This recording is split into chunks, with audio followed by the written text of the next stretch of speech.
High বন্ধুরা, আবার একটা রেসিপি নিয়ে আপনাদের সামনে চলে আসলাম। রেসিপিটা পুরো মনোযোগ সহকারে দেখুন। দেখতেই পাচ্ছেন সাবুদানা, ছোট সাবুদানা। প্রথমে এটাকে আমি জল দিয়ে ভিজিয়ে দিচ্ছি। প্রথমে জল দিয়ে সাবুদানাটাকে ভালো করে ধুয়ে জলটা ফেলে দিচ্ছি। এবারে পরিমাণ মতন জল দিয়ে দিচ্ছি। আধ ঘন্টা ছেড়ে দিলাম রেস্টের জন্য। বন্ধুরা, সাবুদানাটাকে যে আধ ঘন্টার জন্য রেস্টে ছেড়েছিলাম, আধ ঘন্টা হয়ে গেছে। কড়াটা বসিয়ে নিয়ে আগে দুধটাকে জাল দিচ্ছি। বন্ধুরা, দয়া করে ভিডিওটা স্কিপ করবেন না। ভিডিওটা দেখার পর কমেন্ট করে জানাবেন কেমন লেগেছে। আপনাদের সঙ্গে শেয়ার করছি আজকে সাবুদানার পায়েস।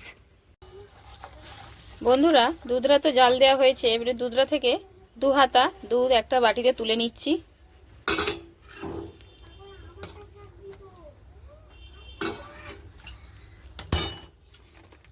আমুল দুধের প্যাকেট এবারে এই দুধটার মধ্যে গুলে নেব।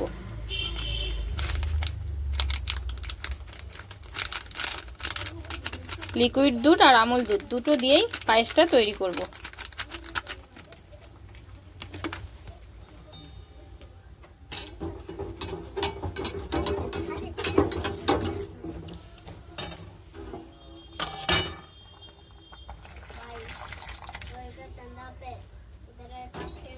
দুটো দুধে পায়েস করলে টেস্ট কিন্তু খুব ভালো হয়। যত পায়েসে দুধ পড়বে পায়েসের আলাদা হবেই সেটা।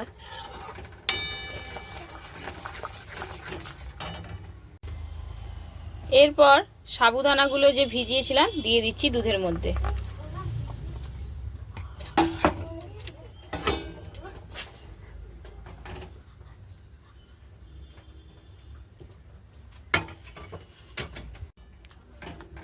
সাবুদানাটা দেওয়ার পর কিন্তু অনবরত হাতা দিয়ে ঘাঁটতে থাকবেন, নাহলে নিচে বসে যাবে।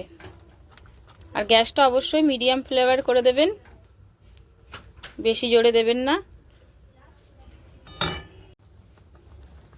বন্ধুরা, সাবুদানা না ভীষণ পেট ঠান্ডা রাখে, এটা সব বন্ধুরাই জানেন।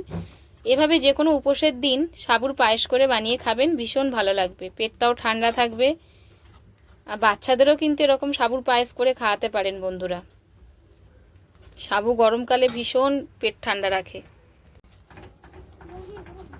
বন্ধুরা, সাবুদানাটা সিদ্ধ হয়ে গেছে, দেখলেই বুঝতে পারবেন। হাতায় তুলছি, দেখুন কাঁচের মতন দেখতে লাগছে, তাহলে সিদ্ধ হয়ে গেছে বোঝাই যাচ্ছে। বা ঠান্ডা করে একটা বাটিতে দেখাচ্ছি আপনাদেরকে সিদ্ধ হয়েছে কিনা। দেখুন বন্ধুরা, ঠান্ডা হয়ে গেছে, আমি হাতা থেকে নিয়ে দেখাচ্ছি আঙুলে টিপে। দেখতে পাচ্ছেন কি সুন্দর গলে গেছে, বুঝতে পারছেন যে সিদ্ধ হয়ে গেছে। আপনারাও এভাবেই দেখে নেবেন যে সিদ্ধ হয়েছে কিনা। কাজু কিশমিশগুলো জল দিয়ে ভিজিয়ে দিয়েছিলাম, ধুয়ে দিয়ে দিচ্ছি। এবারে যে কোনো জিনিস এখন ধুয়ে না খাওয়াটা উচিত না, সব জিনিসই নোংরা থাকে। কাজু কিশমিশ তো দিয়ে দিয়েছি, এবারে পরিমাণ মতন চিনি দিয়ে দিচ্ছি। প্রথমে 1 চামচ দিলাম, কিন্তু 1 চামচে তো আর হবে না।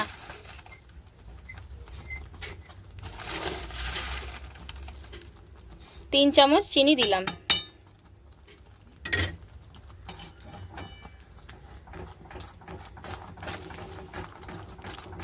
বন্ধুদের রিকোয়েস্ট করছি, অবশ্যই বানিয়ে খাবেন। যে কোনো উপোসেতে বানিয়ে খাবেন, খুব মজা লাগবে। বাচ্চা বড় খুব আনন্দ সহকারে খাবেন। আর সামনে তো উপোস আসছেই, জ্যৈষ্ঠ মাস অনেক বন্ধুরাই করেন জয় মঙ্গলবার, ওই দিনকে বানিয়ে খাবেন। তবে আমি জয় মঙ্গলবার করি না, আমার প্রবলেম হয়। জয় মঙ্গলবার মানে যখনই বলেছি করব, ঠাকুর আমাকে কিছু না কিছু ভুগিয়েছে, সেই কারণে আর করি না।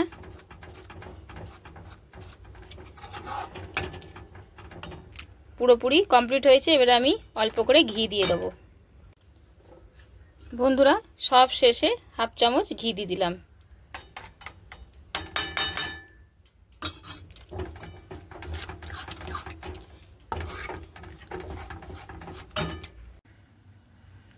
বন্ধুরা, রেসিপিটা দেখতে অসাধারণ লাগছে আর খেতে ততটাই সুন্দর। যে কোনো উপোসের দিন আপনারা অবশ্যই ট্রাই করবেন, আমার রিকোয়েস্ট এটা। পুরো ভিডিওটা দেখার জন্য অসংখ্য ধন্যবাদ। আমার পুরনো বন্ধুদেরকে আমার ভালোবাসা জানাই।